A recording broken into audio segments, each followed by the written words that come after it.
Le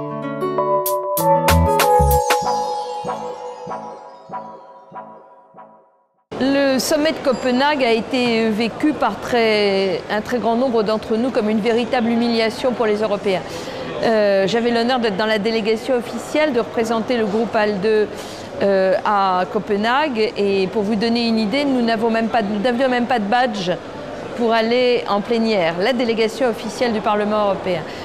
L'Europe a été absente et nous ne pouvons absolument pas accepter qu'une telle situation se reproduise. Ce qui veut donc dire qu'il faut comprendre pourquoi on en est arrivé là et comment on n'y retourne pas.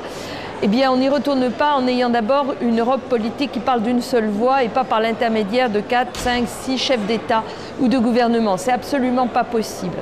On y va aussi avec probablement une attitude de grande fermeté sur nos propres engagements, mais de beaucoup plus grande humilité à l'égard de la manière dont d'autres régions du monde voient le monde.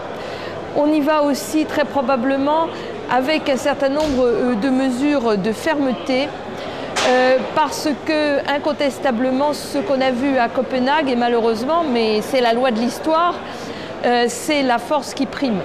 Autrement dit, qui est-ce qui a gagné à Copenhague? Eh bien, c'est les États-Unis et la Chine qui ont en définitive imposé au reste du monde ce qu'ils souhaitaient.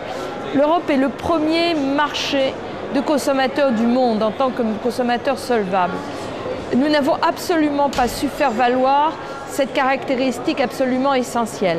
Eh bien, je pense que nous devons réfléchir à la manière dont nous pouvons mieux utiliser nos atouts, et tout en restant bien entendu exemplaire, car l'Europe doit garder ce rôle de leader dans le changement climatique.